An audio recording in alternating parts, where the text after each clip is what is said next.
Hey everybody, what's going on? Hellmite here, bringing you another video from Grab the Lantern today. Today I wanted to talk about team fighting and when you decide it is time to group and it is time to team fight. Because I see this quite a bit in my own games and definitely a lot at the lower ranks, which is that people, when they're behind, seem to have this sensation of just group. Like, just get everyone together in the same lane and everything will be better than it was before. And that's not always the case, and I think there are scenarios where players say this as though expecting it's going to solve the problem, and it really doesn't. And there's a reason for this, and the biggest thing is that their team isn't built for team fighting. And there are a few reasons why just grouping is a bad idea. Part of which is your team is bad at team fighting. If the enemy team is ahead in gold, it's also a bad idea to team fight because they have more gold than you on all of their characters, presumably. So if you fight, you're just fighting at a direct gold disadvantage, which is not good.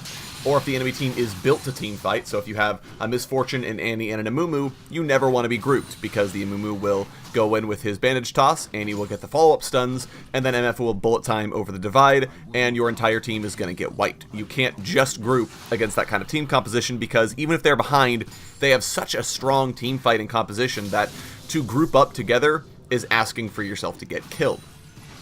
So the biggest question then is, when should you group? If the answer is not whenever you feel like it or always, then when do you do it?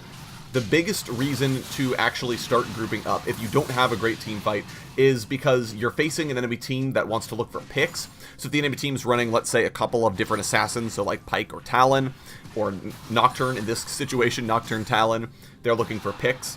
If they have long-range CC skill shots, again, is another kind of thing you want to look for if they're looking for picks, because like Morgana Binding from Fog of War, Elise E from Fog of War, really prevents you from doing anything, and it sets up their team to immediately kill you. If they have a lot of light fighters as well, generally they'll be looking to go for picks instead of straight up team fights. Kled, for example, isn't a great team fighter. He wants to be finding people off in a side lane or creating side lane pressure. The other time you want to group is if you're at a numbers advantage. If you have more people alive than the enemy team, if you just killed their AD carrier, the mid laner, their tank, whatever, then there's a good time to group, because at that point, even if they do pick a team fight, you have the numbers advantage. You are more likely to win that fight. Obviously, assuming you didn't blow all of your cooldowns to get the pick in the first place, but if you are at a numbers advantage, that is a good time to group because it'll be very difficult for the enemy team to fight you head on. The other thing when you can choose to group is if your team fight is better than theirs, or if you have a team fighting comp. So how do you know then what a good team fight is? How do you know if your team fight is good? How do you know if it's better than theirs? And there's no hard and fast rules for this. A lot of times it's just kind of playing the game and feeling it out, but generally speaking, you want to be looking first at your ultimate abilities, figuring out, okay, what does our ultimate wombo combo look like? Because very frequently that will tell you if you can make a team fight work. So if you, for example, in the aforementioned Mumu Misfortune Annie scenario, you have a great team fight. That's really good. You definitely want to be looking for that. In this kind of scenario, though, it's harder to tell because a lot of these champion ultimates in this game aren't amazing at team fighting.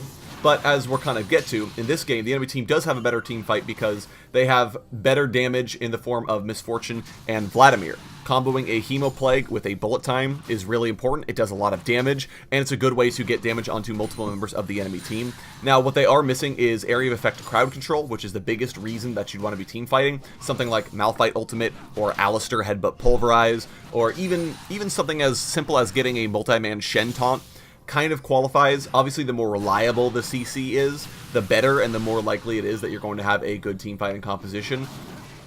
But that's sort of something that you want to consider on your own and say, okay, what do we actually have to make this work? But area of effect crowd control is something you want to be considering. And then, do you have any area of effect damage? In this situation, they do. They have Vlad, they have Misfortune, and all they would really need to make this team composition very scary would be running an Annie in the mid lane or in the support position, or running someone in the jungle who has a very strong initiation ultimate, or just a strong method of initiating.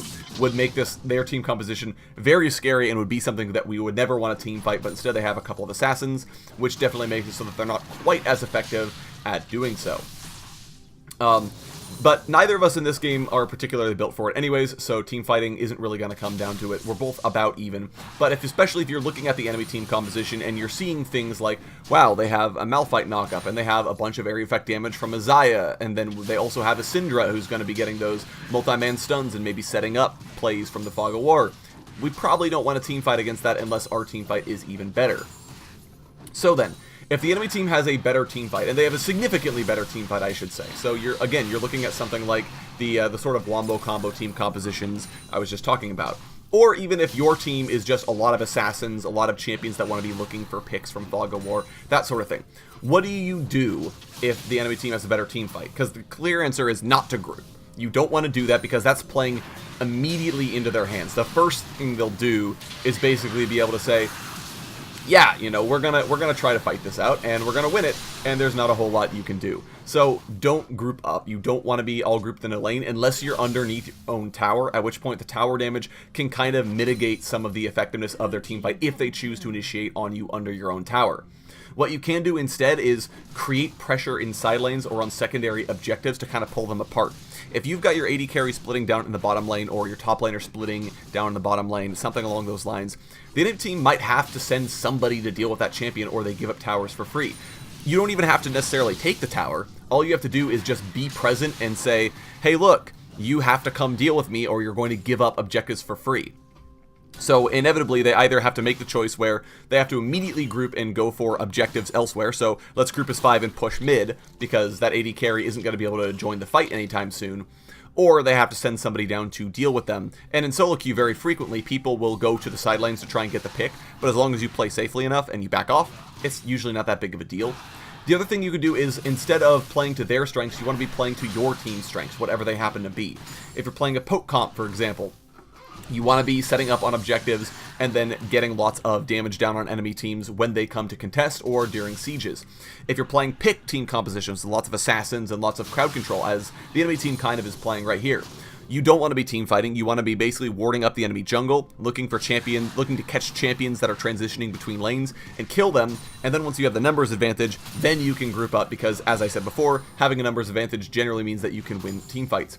If you have a split pusher, you have 4 people in one lane, and you have your split pusher in the other lane, and all the 4 people have to do is just keep the enemy team interested. If they aren't willing or able to initiate on them, your split pusher can take objectives for free and create a lot of free pressure that allows the rest of the team to rotate around and get more objectives, etc., etc. It's a lot harder of a team composition to play, but it's definitely an option, and it's definitely something that you can do instead of playing for just trying to say, just group, and we'll be fine. So hopefully this was informative to some of you guys. I hope that does something to kind of explain that, hey, you know, this is a better strategy than just saying, oh, just group up in every situation. I did have a couple of games earlier this week where I'm playing Evelyn in the jungle, and my team keeps telling me group. I don't want to group. I'm Evelyn. I don't team fight. I look around for picks. So hopefully if you play those kinds of champions, or if you're in scenarios where your team's telling you, let's just, you know, go mid and try to take towers, hopefully this gives you something more to think about and helps you guys have a little bit more success in your own games. If you enjoyed this kind of video, this is a little bit different from what I normally do, go ahead and leave a like. Would appreciate it, and let me know if you guys want to see more stuff like this. If you really enjoyed the video, consider subscribing. I upload a video every Monday, Friday, and on patch days as well. And if you're looking for more Grab the Lantern content, you can check out my blog, which is linked down in the description. I upload an article just about each and every single day for your enjoyment. Once again, thank you guys so very much for watching. I do appreciate it. And I will talk to you all later.